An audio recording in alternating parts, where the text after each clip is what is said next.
Om Sadashiva Samarambam Shankaracharya Madhyamam Asmadacharya Paryantam Vande Guru Param Ishvaro Guratmeti Murti Veda Vibhagine Vyomapta Vyapta Dehaya Dakshinamurtaye Namaha Sava Vedanta Siddhanta Gocharam Tamagocharam Govindam Paramanandam Satguru Ranatoshmaham Om Om Shanti Shanti Shanti Om Namastê.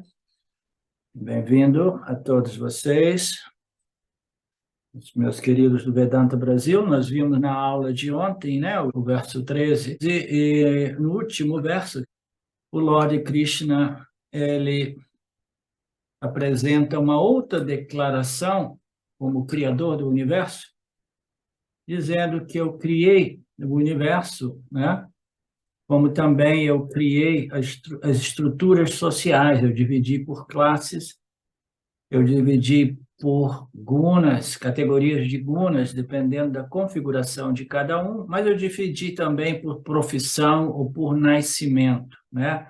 Então, esta é aquele conceito das castas, né, indianas, que nós temos a oportunidade aqui, nesta passagem do Gita, de compreender um pouco melhor. Eu não quero me estender muito neste tema, porque muito do que é dito aqui faz mais sentido dentro do contexto hindu, de quem vive lá, compreender melhor tudo isso, né? Mas este é um conceito, né, que, como nós sabemos, Ishvara cria o universo e ele sustenta através de leis e princípios, e ele, né, ele cria também essas divisões sociais, porque nada foge, né, o escopo, né, nada foge do Criador, né, tudo é parte integrante do Criador, a criação. E essa estrutura inteligente, dentro do âmbito dessa estrutura inteligente, né, configurada por leis e princípios, nós temos também essas estruturas sociais. A estrutura social é parte de uma lei social que nós mais ou menos conhecemos, né? No início, nós somos infantis, nós precisamos de algumas regras e leis, né? De modo que nós possamos viver em harmonia entre um e outro, né? Então, ele fala que eu criei tudo isso, né? Então, nós vimos já um pouco de tudo isso, né? Em sânscrito, a palavra nascimento é traduzida como Janma. Janma é nascimento, ou Jati, né? Então, ele divide tudo isso por Jati, que significa nascimento. Quando você divide por nascimento, você estabelece aquilo que literalmente é a casta indiana. A casta indiana é estabelecida pelo nascimento, ok? Você nasceu nessa casta de brahmins ou nessa outra casta de policiais ou pessoas, né, do exército ou essa classe, né, que impõe, né, a lei e a ordem. Ou você nasceu e cresceu numa classe, né, dentro do contexto védico, que são, na época, eram os agricultores, não existia indústria, né? Então se falava classe agricultora, aquele que produz alimentação para todos nós. E a classe mais básica, né? Mais de estrutura básica de toda essa pirâmide social, dessa estrutura social, era dos trabalhadores do campo, né? Aqueles que fazem o trabalho físico, né? Propriamente dito, os operários dos dias de hoje, né? Então, do ponto de vista do nascimento, nós temos as castas, mas aqui o Swami vai apresentando dois outros ângulos, né? Um é o ângulo a respeito da minha configuração de caráter, de personalidade, que é uma função dos meus gunas. Quanto de sátiva eu tenho em relação a rajas e tamas, aquilo irá criar um complexo corpo-mente já mais inclinado para determinadas atividades ou profissão, né? Então, ali ele divide de novo em duas. Uma é por profissão e outro é por natureza gúnica. Por que ele dividiu isso? No passado não era dividido isso na Índia, né? Dentro da cultura. Ele dividiu porque muitas pessoas podem nascer como nascimento, um Brahmana, mas mais tarde ele decide assumir uma outra profissão, e mesmo exercendo uma outra profissão, essa profissão não necessariamente é compatível com as suas tendências ou configurações do gunas, entendeu?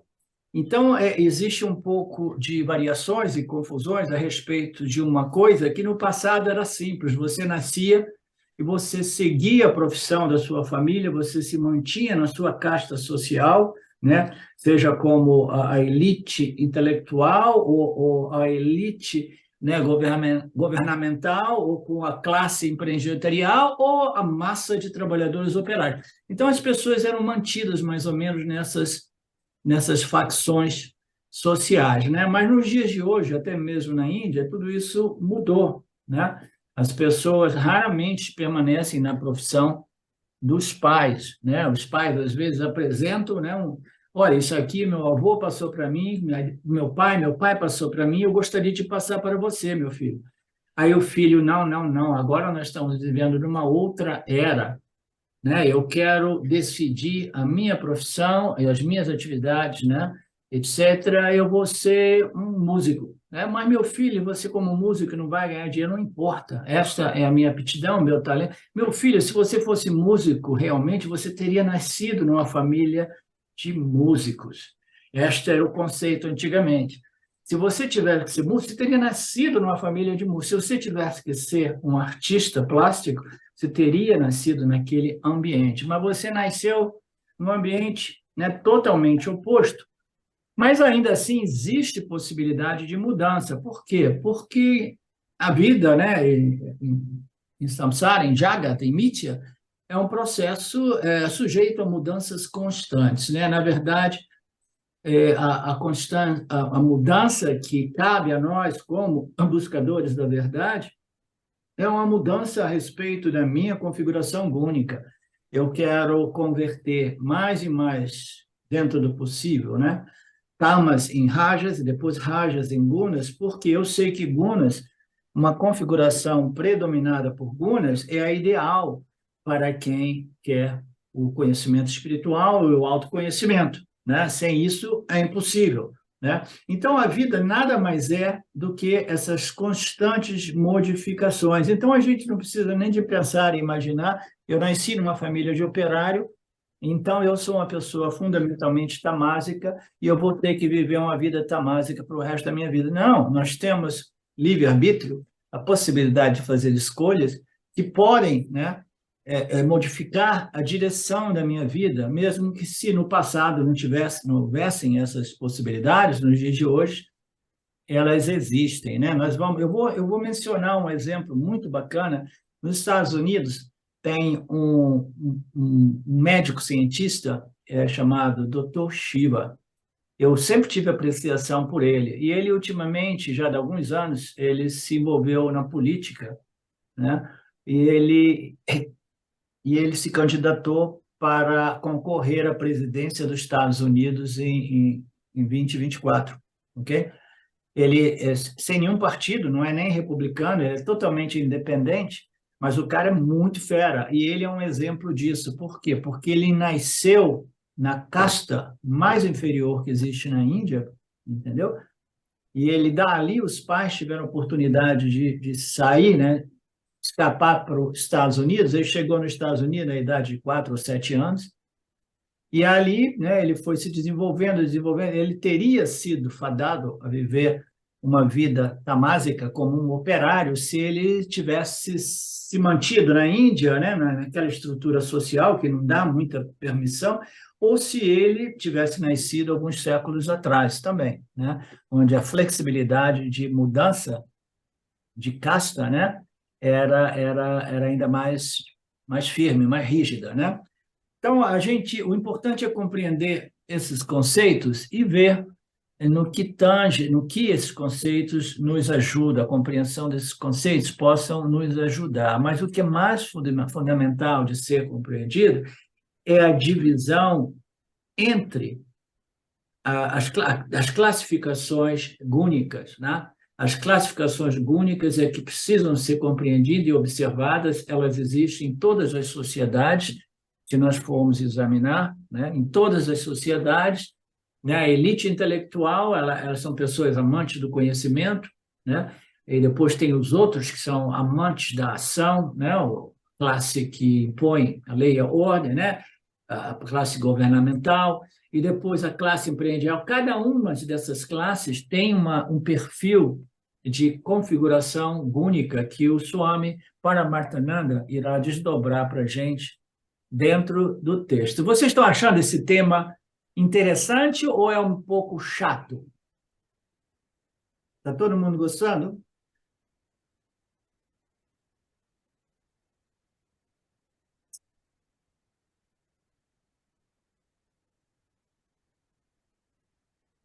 Jati significa nascimento, não significa casta. Jati significa nascimento, é derivado da raiz Jan, que significa divisão de nascimento, que significa divisão baseada no nascimento. Enquanto você olha para a divisão deste ângulo, de casta, né, de jata, de nascimento, podemos novamente ter 3 tipos de divisões, né? Aquele que nasceu num ambiente de Brahmana, ou de Kshatriya, ou de Vyasya, ou de Sudra, né? Então, nós vamos ver isso um pouco mais para frente aqui. Vamos entender a base de cada uma dessas divisões. Vamos tomar a divisão em termos de guna. Que tipo de normas de caráter adotamos para classificar uma pessoa como guna brahmana, né? Qual tipo de caráter, personalidade, torna uma pessoa classificável como um guna brahmana, né? Qual é o tipo de personalidade ou caráter que nos permite classificar uma pessoa como guna shastriya, né? Aqueles que impõem a lei e a ordem, né? Devemos ter determinadas normas e princípios, né, para serem observados. As escrituras falam sobre isso. Esta classificação é baseada nos 3 gunas, sattva, rajas e tamas. Os Shastras, as escrituras, apontam que guna brahmana é uma pessoa em quem sattva guna é dominante. E rajoguna está no meio, e tamoguna está no mínimo. Então, essas pessoas com essas tendências, essa atração pela contemplação, pelo conhecimento, que mais tarde, quase que invariavelmente, se tornam professores ou pensadores ou cientistas, né? Então, esta classe, né, social, elas possuem o quê? Elas possuem um guna mais predominante, mais dominante, que é o Sattva Guna, né? Mas esse Sattva Guna, ele tem que estar sustentado ou apoiado por Rajoguna. Por quê? Porque senão eles simplesmente eles contemplam, mas eles não contribuem para a sociedade, né? Então essa classe, né, dominada por Sattva Guna, de modo a contribuir para a sociedade, eles precisam ter Rajoguna, né, suportando, apoiando toda esta capacidade intelectual, de modo que eles possam contribuir através de ensinamentos, de descobertas científicas, filosofias, etc., etc., né? Então, nós temos essa primeira, né? E, onde é que eu estou? Então, Sattva Pradhana, né? A predisposição a Sattva, a predominância de Sattva, né? Ela, Brahmana, que é Brahmana, seja ele quem for, pode ter nascido em qualquer país, em qualquer que seja a religião, e que pertença a personagem a que pertença. O personagem é Sattva Pradhana. Então, este indivíduo, ele é predominado ou dominado por Sattva, isso pode ocorrer independentemente da religião. Então, a pessoa fala, não, você tem que nascer numa religião, entendeu? Hindu como um brahmina, etc, etc. Não, não, isso existe em todas as nações, né? Existe na Índia, existe em todos os lugares, né? Nas sociedades capitalistas, existem pessoas que são amantes do conhecimento. Elas possuem mais sattva, mais clareza mental, mais foco, né? E elas são definidas como dominadas por Sattva Guna, né? Agora, a questão é como saber se a personalidade, que a personalidade é Sattva Pradhana. Novamente, as escrituras dizem que veremos isso no capítulo 14, né? 14 do Gita, né? É um capítulo bacana, eu já ensinei esse capítulo no passado, e vai em detalhes novamente sobre tudo isso, de um ângulo ligeiramente diferente. Então, no capítulo 14, nós veremos tudo isso, né? Então, o que que representa? Você observa uma pessoa e você vê o quê? Que essa pessoa, ela transpira tranquilidade, né?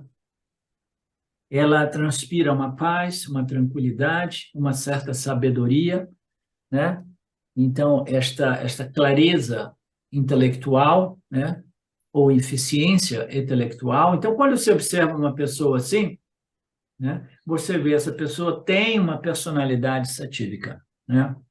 Portanto, a eficiência intelectual, a tranquilidade intelectual, o foco intelectual, a clareza intelectual é uma indicação de que a pessoa está dominada por Sattva Guna. O Rajoguna, ele produz uma personalidade mais ativa, a pessoa é mais inclinada à ação, à atividade. Ela tem uma tendência a ser hiperativo. Tudo isso é devido ao Rajoguna, né? Então, nós precisamos de Sattva Guna como buscadores deste conhecimento espiritual que liberta, mas até mesmo para fazermos estas contemplações sob a luz dos ensinamentos, a gente precisa de quê? De Rajoguna também, né? Porque senão você vai ficar lá assim, ó, não, eu não quero fazer nada, eu não tenho energia para nada, eu quero simplesmente curtir o vazio, curtir o silêncio, né? Não quero fazer nenhum movimento de contemplação, de discriminação, né? Não, estudo, eu quero ficar com pura sátiva, refletindo a consciência e desfrutando deste reflexo que produz, né, uma experiência muito prazerosa, né? Não, você precisa de Raja Guna, até mesmo como buscador de moksha, senão você não tem a energia necessária para fazer a contemplação. Sem a contemplação, o conhecimento não se estabelece. Se o conhecimento não se estabelece, a ignorância permanece presente, inalterada, né? E, não, mas como ignorância, eu estou aqui com a mente super sativa, está faltando o Rajoguna, e aí você vai seguir as escrituras e vai contemplar, refletir, até você compreender a sua real natureza. Não, mas isso é mente, isso é atividade. Você precisa dessa atividade. Você não vai remover a sua auto-ignorância com silêncio.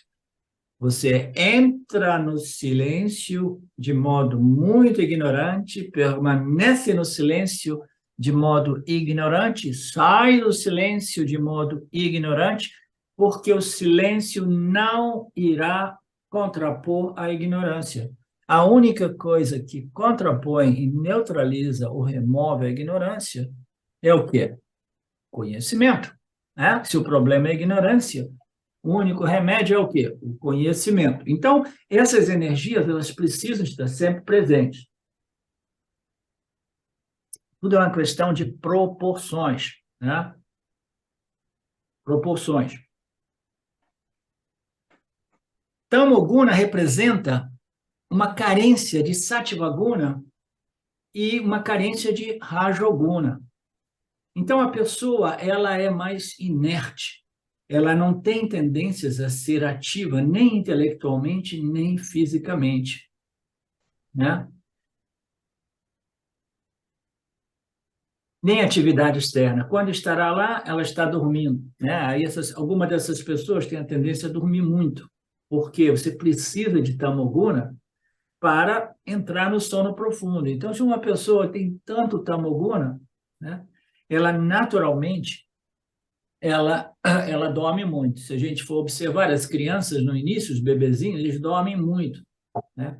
Quando nós nascemos, nós estamos na fase de desenvolvimento do corpo físico. O corpo físico é uma expressão de tamoguna, grossificação dos elementos, né? Os elementos se dividem, se combinam e depois eles vão desenvolvendo, criando esse corpo físico, né? E o corpo físico, ele vai crescendo, crescendo, crescendo, né, durante a noite. Portanto, ele requer muito tamoguna, né?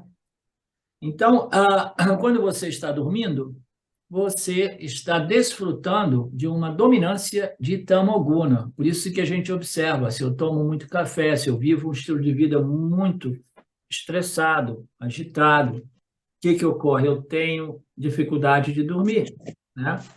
Tenho dificuldade de dormir. Então, uma pessoa dominada por Tamoguna, ela tende a dormir mais e se afasta de atividades intelectuais e físicas. Na contemplação, você não está externamente ativo. Então, aqui está fazendo uma colocação interior. Você é ativo com Rajoguna. Então, na contemplação, você está fazendo você, quando você está vendo, você não está nem interiormente ativo, nem exteriormente ativo. Não tem atividade intelectual e não tem atividade física. Quando você faz o Shravana, Manana, Nidhyasana, né, contemplação, você não está externamente ativo, mas você está internamente ativo, intelectualmente ativo. Entendeu? Porque você está fazendo as suas reflexões sobre a luz, sobre as orientações dos Upanishads, né? Quando você está correndo fisicamente ativo, a sua mente não está pensando. Isso me faz lembrar da minha juventude. Eu sempre tive uma tendência muito rajásica, né? E eu descobri com o tempo que o trabalho físico me ajudava. Por quê? Quando eu fazia trabalho físico, a mesma energia, né, que vinha para a cabeça, para criando preocupações, isso e aquilo, ela ia para a atividade física e aquilo me fazia sentir extremamente bem, pacificado, tranquilizado, calmo, acalmado, né? Porque a minha energia, ela fluiu através da atividade física, né? Quando você está fazendo atividade física, né, a sua mente, ela relaxa, ela não pensa tanto, né? É o mesmo nível de energia, né, que está sendo canalizado através dessas expressões Tamoguna, Rajoguna ou Sattvaguna. Enquanto que Tamas representa a supressão das atividades internas e externas, né? Nós sabemos isso. Enquanto que Tamas representa a supressão das atividades internas e externas. Então, Tamas é absolutamente contrária à atividade, sejam elas físicas ou intelectuais.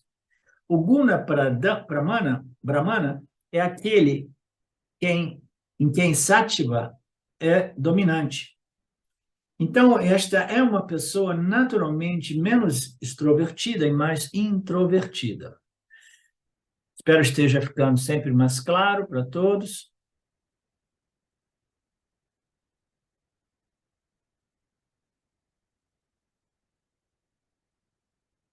Então, a segunda possibilidade é Rajoguna Pradhana, o que significa uma pessoa ativa, pessoa, né, sempre em movimento, próprio como eu era quando eu era jovem. Este Rajoguna é apoiado por Sattvaguna, porém, você tem Rajoguna que é tão hiperativo, né, que às vezes não tem quase rajas nenhum ali.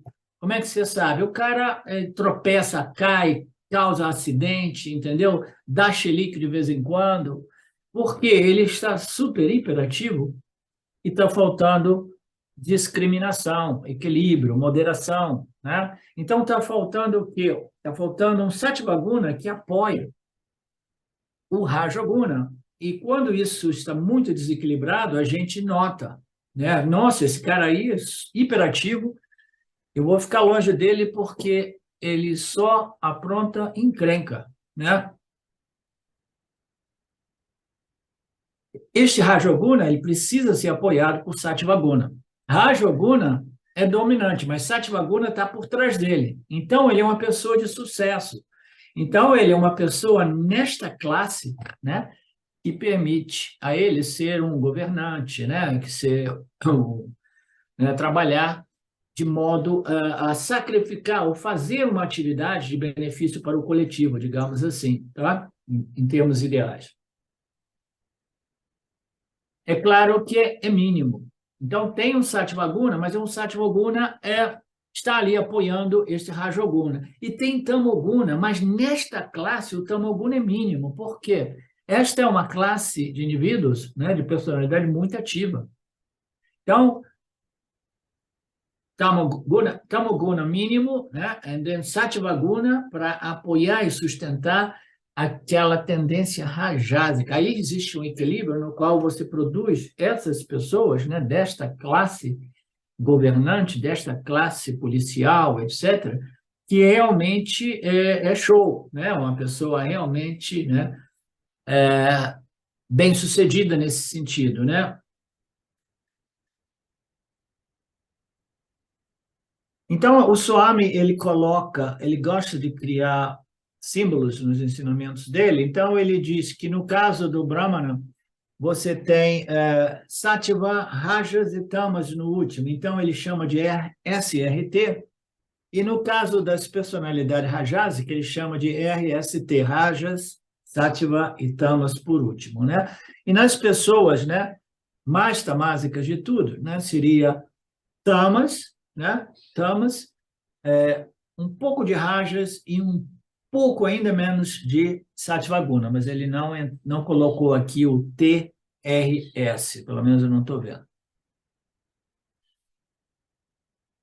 A terceira categoria é definida por RTS. Aqui também existe Rajoguna, que é dominante, portanto, não é introvertido, contemplativo ou quieto, mas altamente ativo, nós já vimos isso, né?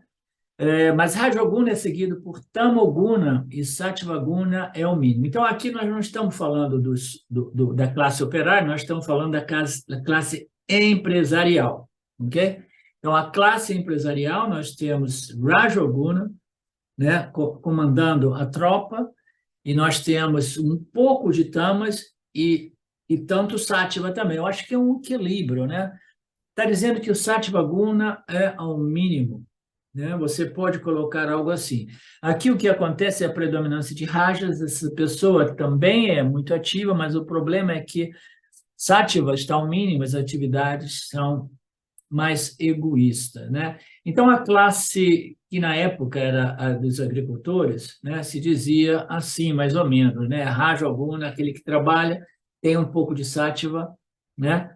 E tem um pouco de Tamas e tem um pouco de Sattva também. Então, tudo isso é muito relativo, mas o que é importante observar, e isso pode ser observado, né, na nossa própria experiência, é o quanto Sattva, Rajas e Tamas estejam presentes no meu dia a dia e isso se modifica, né? De noite eu vejo, estou 60% Tamas, isso e aquilo. De manhã cedo, depois do meu café da manhã, pum, nossa, Rajoguna aqui, né? Em full speed, aí depois com Sattva também para segurar a onda, né? E Tama está, né, aos mínimos níveis, né? Então, isso ela se modifica durante o dia, naturalmente, se modifica de pessoa a pessoa e se modifica na medida que nós crescemos. Quando a gente cresce, o crescimento espiritual é um processo de conversão de tamas em rajas e rajas em sattva. A gente jamais consegue converter tamoguna em sattvaguna.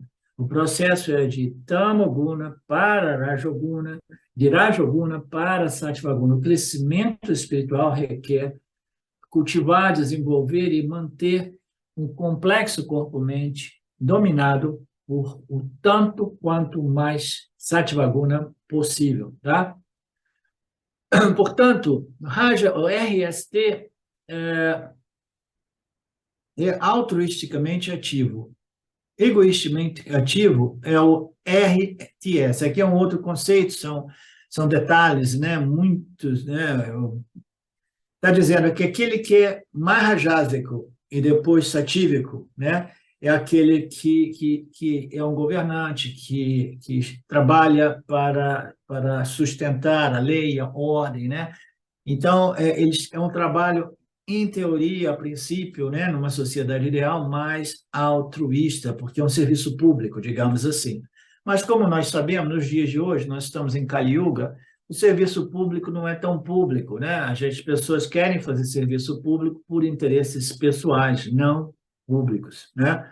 Então, numa sociedade ideal, nós teríamos a pessoa que faz esses serviços públicos, né, com rajas, sattva e tamas, é um serviço altruístico, né? Enquanto que os empresários, né, os donos de negócios, de lojas, isso e aquilo, eles têm Raja Guna no início, mas aí eles têm tamas e sattva. Então, esta segunda dominância de tamas faz de modo que eles não sejam tão dármicos como a classe anterior, tá? Então, eles não seguem o Dharma do mesmo modo porque eles fazem um trabalho menos altruísta e mais egoísta, né? Eu quero trabalhar para desenvolver a minha empresa, para ficar rico, eu não estou interessado em dedicar minha energia para o coletivo, né? Embora existam empresários que têm uma perspectiva, uma visão de contribuir para o coletivo também, né? Então, tudo isso é muito relativo. Rajas, em ambos os casos, Rajas é predominante, mas a segunda linha é diferente. Por isso, o caráter, a personalidade do RCT é chamado de Shastriya Guna, né? Porque eles têm o Rajoguna e Sattvaguna e são ideais para pessoas que governam, que sustentam a ordem, a lei, né? E a justiça social. Enquanto que as personalidades Rajas, Tamas e Yes, né?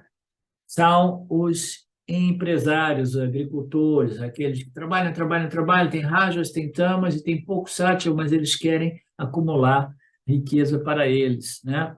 Quem quer que seja egoisticamente ativo, todas essas pessoas são desta terceira categoria, Guna Vaishyas, né? Não estamos falando de nascimento, não estamos falando de profissão, nós estamos falando de quê? De configuração dos gunas, né? Esta é a minha natureza, né? E ela muda, porque quando nós observamos essas divisões com base nos gunas, elas se modificam de acordo com o nosso crescimento espiritual, né? Onde quer que ela nasça, seja qual for a profissão, desde que você seja egoisticamente ativo, né? Mesmo que você esteja envolvido numa religião, né? Mas você está lá, você quer dinheiro, isso e aquilo, no final das contas, você permanece, apesar das aparências, né? Naquela classe de pessoas mais egoístas e com um pouco de Sattvaguna também, que permite a eles terem um certo sucesso como empreendedores, né?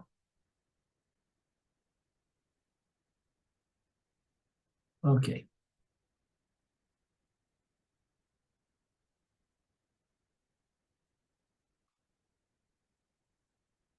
O que eu quero dizer é que o trabalho é um trabalho religioso. Ele estava dando um exemplo desse, que eu não quero entrar nisso, porque eu quero passar para o próximo arquivo, onde o Swami Paramarthananda faz um resumo de tudo isso, e é muito mais rápido, claro, e nós, de qualquer modo, teremos que rever esses conceitos.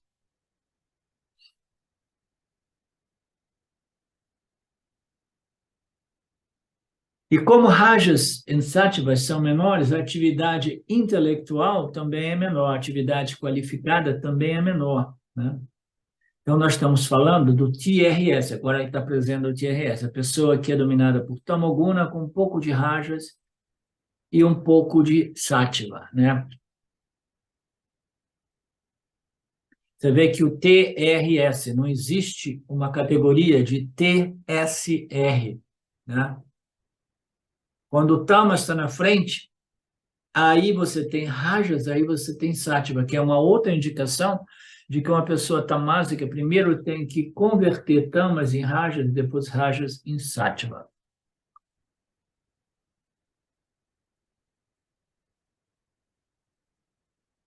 Essas pessoas, qualquer que seja o nascimento, qualquer que seja a profissão, eles são chamados de Guna Sudraha, né? Aquela classe operária, aquela classe que faz lá trabalhos mais repetitivos e que não requerem muita capacidade intelectual e nem muita energia também física. Qualquer que seja o nascimento, qualquer que seja a profissão, tal personalidade é classificada como Guna Sudra. A segunda classificação, que não é pelos gunas, é aquela com base na profissão. Passamos pela profissão que uma pessoa exerce, não nos importamos com o personagem, mas apenas na profissão. Então, ele também é considerado karma, how you say? Em vez de guna, brahmana, etc., etc., é karma, brahmana. Karma aqui é o tipo de trabalho que a pessoa faz, o tipo de atividade, o tipo de profissão, né? Que pode ser a profissão de nascimento ou não, né? A minha compreensão, quando é uma profissão de nascimento, ela mais ou menos ela representa aquilo que é conhecido como a casta indiana. Mas vamos ver a exposição gradual do Swami. De repente eu vou mudar de ideia a respeito disso. Então, a questão é, qual profissão se enquadra na primeira variedade, né? Passamos para a profissão, não nos importamos. Karma Brahmana. Qual é a profissão de um Brahmana, né? Não, eu sou um Brahmana. Por que um Brahmana? Porque eu nasci numa família, né, de Brahmins. Não, mas isso não necessariamente é determinante. Você pode nascer, mas você pode ter uma configuração tão tamásica que, mesmo nascendo numa família de Brahmin, você vai se tornar mais uma pessoa de característica tamásica, né? Então, você não pode realmente ser chamada de um karma brahmana. Por quê? Porque, embora você tenha nascido ali, você acabou fazendo uma outro tipo de atividade que é mais rajásica ou mais tamásica, né? A questão é, qual é a profissão que se enquadra nesta variedade? Os Shastras dizem que todas as atividades que estão conectadas com o processo intelectual, que a pessoa tende a querer educar, ensinar, pesquisar, pesquisas científicas, divulgação de ensinamento, etc. Então, todas as pessoas com essas tendências, né, elas são amantes de conhecimento, né?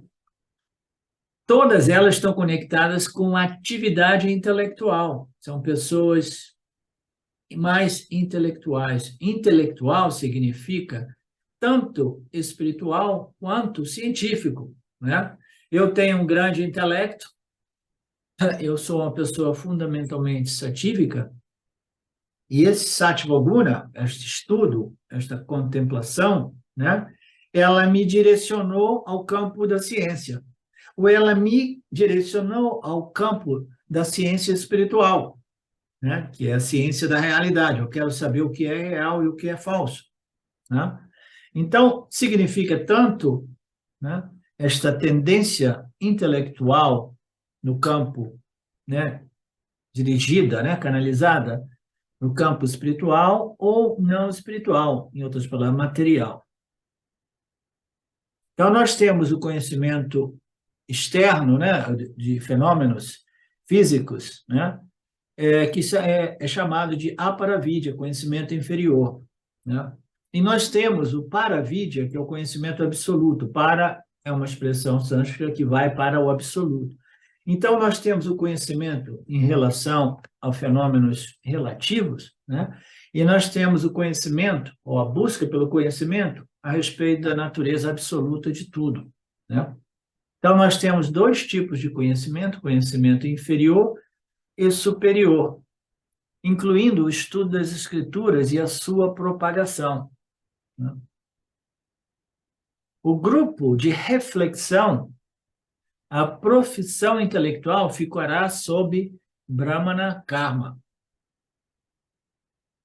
Então, essas profissões, né, esses indivíduos amantes do conhecimento, né, que têm uma clareza, têm um desejo, um amor próprio pelo conhecimento, né, elas ficam classificadas como Brahmana Karma, né? E quem assume alguma dessas profissões também é denominado um Karma Brahmana. Todos os professores estão sobre esta categoria de Karma Brahmana, de profissão, né, Brahmana, que quase sempre coincide com a configuração do Guna Brahmana, ok? Mas existem exceções. Se você é um professor védico, vedântico, professor de física, professor de química, todos esses se referem a uma profissão brahmana, karma brahmana. A segunda profissão é administrativa, fornecer a infraestrutura na sociedade para o coletivo, para o bem de todos, para que todas as outras atividades possam funcionar em harmonia. Manutenção da lei, da ordem, a defesa de uma nação, o governo, né, as prefeituras, os estados. Então, cuidar das necessidades sociais do coletivo é chamado de Kshatriya Karma. E quem está no campo é chamado de Karma Shastriya, né? Seja na administração, ou seja você na defesa da sua nação, na preservação da ordem social. Nós estamos lidando com Shastriya Karma, ou Karma Shastriya, como queiramos.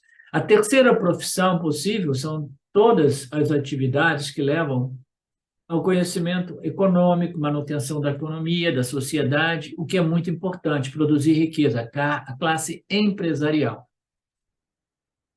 Naquela época, né, milhares de anos atrás, produzir riqueza significava ser um agricultor. Mas agora não, agora nós estamos vivendo uma era, né, tecnológica muito avançada, no qual existem muitas indústrias, e indústrias muito sofisticadas, né, altamente tecnológicas.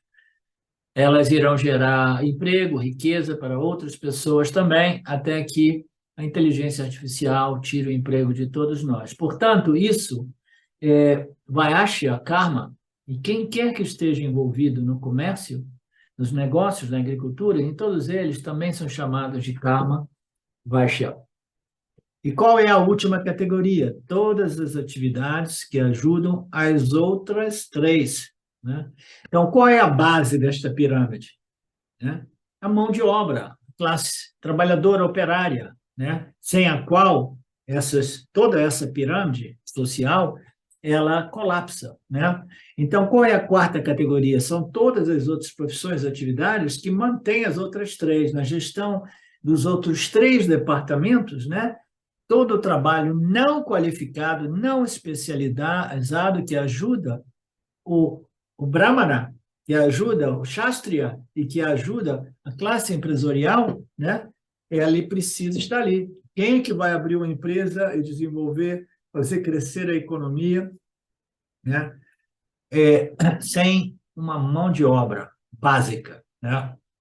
A gente vê esses problemas no mundo moderno da economia e de demográfica, né? Também uma nação vai perdendo a mão de obra, como nos Estados Unidos, né? Há quem diga que eles estão abrindo, escancarando as fronteiras, porque eles precisam desta infraestrutura de mão de obra básica, sem a qual, entendeu? Alguns dizem que é porque aí você consegue os votos de todas essas pessoas que você abriu a porta, mas muitos dizem que assim você obtém a mão de obra que é a fundação de uma economia, sem a qual, né? Se bem que nos dias de hoje, mais uma vez, me repetindo, a inteligência artificial está mudando tudo, né? Tudo está mudando muito rapidamente nos dias de hoje.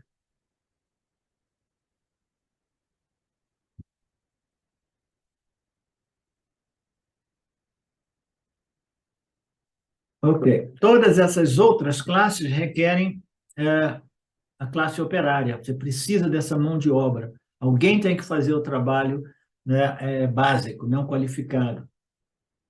Essas pessoas, elas não têm preocupação nenhuma, elas não planejam, né? Elas só fazem aquilo que elas foram instruídas a fazer. E muitas vezes é difícil instruí-las a fazer bem, né? Porque a pessoa é preguiçosa mentalmente, Às vezes você tem que repetir uma instrução diversas vezes. Eu tive algumas pequenas empresas, né? Inclusive o restaurante dos Estados Unidos. Eu sei quando uma pessoa, né? Uma pessoa realmente que você fala uma, duas, três vezes, ela compreendeu, aí daqui a pouco você vê, ela está melhorando aquilo que você instruiu ela a fazer. Então, é uma pessoa que tem Sattva Guna, né? E outras que permanecem ali, você tem que repetir a instrução 10 vezes até ela assimilar a instrução. Portanto, eles estão chamando de Sudra Karma. Elas estão ali para implementar as instruções, né? Executar os planejamentos da classe empresarial. Assim, o Karma Brahmana, o Karma Kshatriya, o Karma Vyasya e o Karma Sudra, as 4 classificações com base nas profissões que, invariavelmente, elas são condicionadas pela configuração dos gunas, como nós já vimos, né, nos parágrafos anteriores.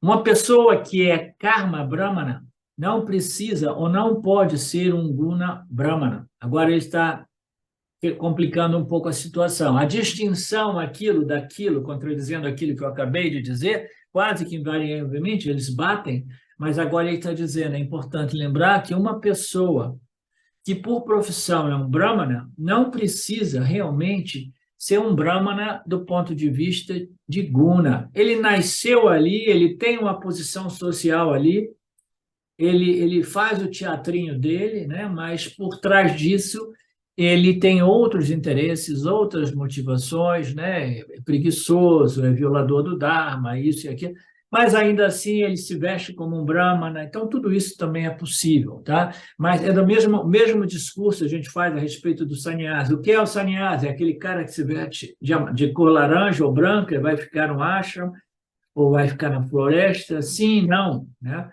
Porque existe o sannyasi do ponto de vista exterior e o sannyasi do ponto de vista interior. Então, o que é um sannyasi?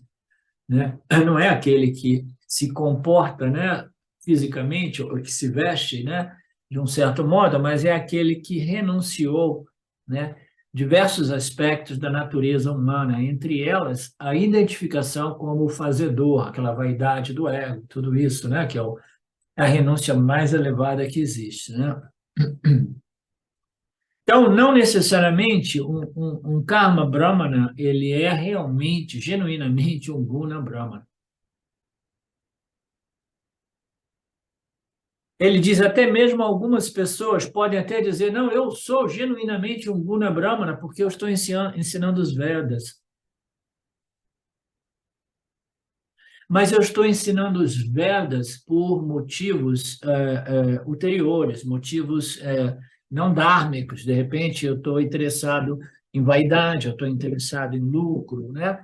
E, de repente, eu quero vender esses ensinamentos, né? Então, mesmo que a pose seja de um guna brahmana, de repente não é um guna brahmana, é um karma brahmana, né? Travestido de guna brahmana, tá? Então, são detalhes que cabem observar também, e é natural, isso ocorre sempre. Uma e a mesma pessoa podem ser duas, baseado do ângulo que você olhar para ela, né? A profissão, a classe social dela, mas a sua natureza, do ponto de vista de guna, nós vamos saber se o cara é realmente um brahmana ou não. Então, no último, não vemos guna ou karma, puramente baseado no nascimento. E agora ele vai falar sobre a última classificação, que não é nem determinada através dos gunas e não é determinada através dos nascimentos, né? Quando uma pessoa nasce, né, de uma família de brahmins, né, porque ela nasceu de um brahmin, se você vai chamar de brahmin, então é chamada de Brahmamyan, Jati, né? Ela nasceu como um Brahmin.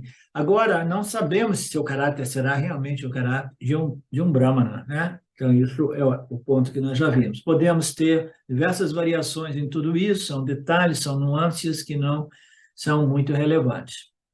Agora, no próximo tópico, nós temos que ver se existe alguma gradação entre esses 4 grupos, essas 4 classificações.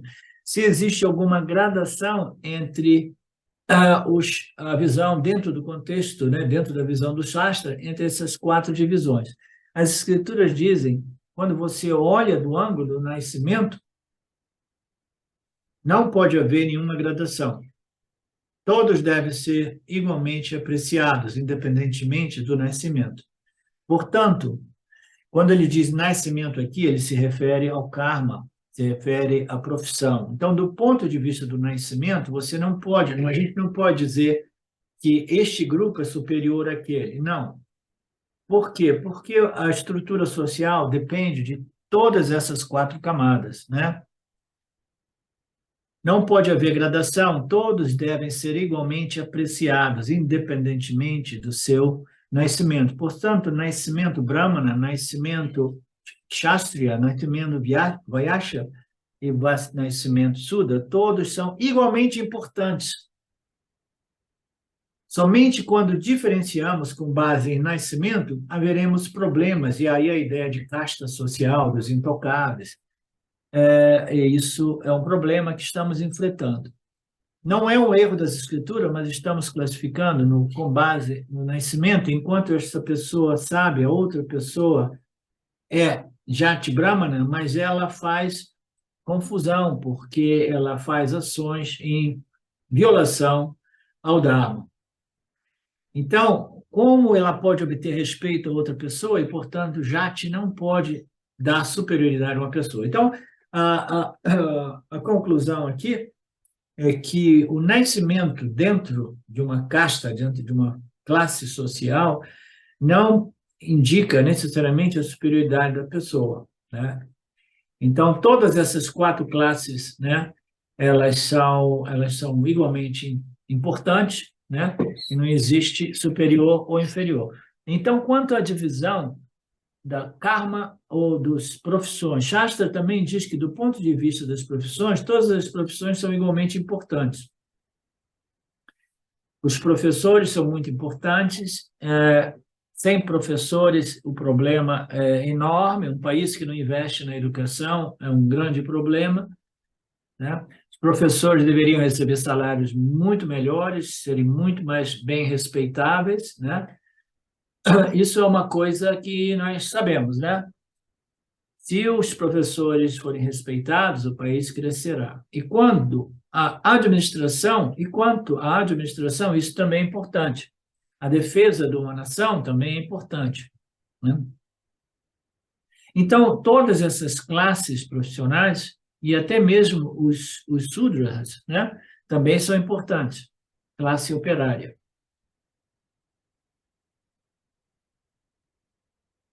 Então, tem um hino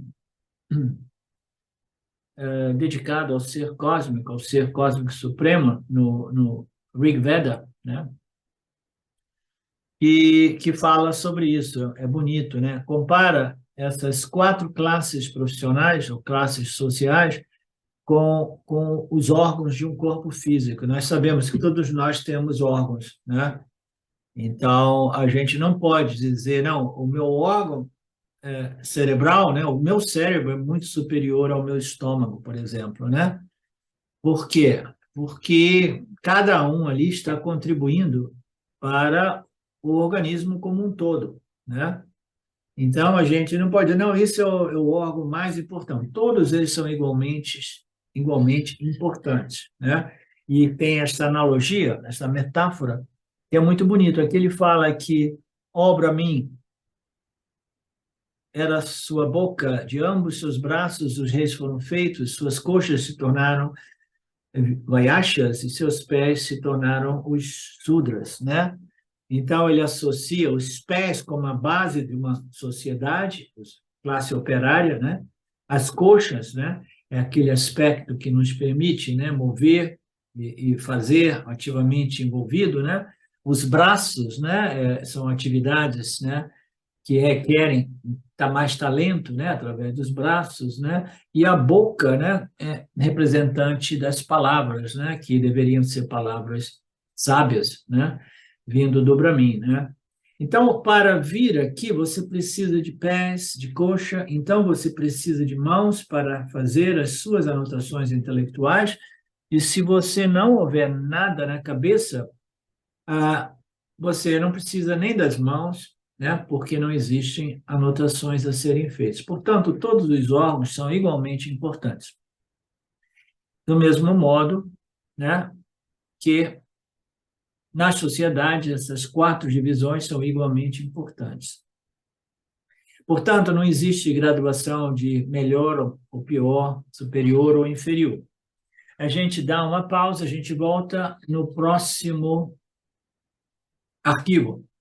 Om Purnamada Purnamidam Purnamudachyate Purnasya Purnamadaya Purnameva Vashishyate. Om Shanti, Shanti, Shanti. Namastê. Saudações. Eu quero aqui deixar um pequeno testemunho. Através do estudo do Vedanta, com os ensinamentos sendo esclarecidos especificamente pelo professor Arlindo Nagar, foram canceladas em mim algumas noções que eram relacionadas com a ideia que eu tinha a respeito de alcançar algo que representasse uma grande realização espiritual. Então o Vedanta fez com que, pela compreensão, a minha mente ela abandonasse o papel de buscador espiritual. E isso para mim foi um marco inicial para uma outra relação com o processo de desenvolvimento espiritual, do qual, saibamos disso bem ou mal, é um processo que fundamenta a vida de todos nós. E eu digo isso para estimular todos aqueles que chegam no Vedanta Brasil e entendem que podem se beneficiar da profunda imersão direcionada para o autoconhecimento que é promovida nesse grupo de estudos, que é um grupo que existe graças ao trabalho altruísta do professor Arlindo Nagar, suportado também pelo trabalho voluntário de pessoas que contribuem para a manutenção do grupo de diversas maneiras. E entre as várias formas de contribuir com esse trabalho, as contribuições regulares em dinheiro, elas são necessárias. Então, se você se beneficia do trabalho desenvolvido no Grupo de Estudos Vedanta Brasil, faça uma contribuição. Qualquer quantia é muito bem-vinda. As informações para transferências em dinheiro ficam disponíveis na seção Avisos do nosso grupo no Facebook e serão colocadas na descrição desse vídeo aqui também.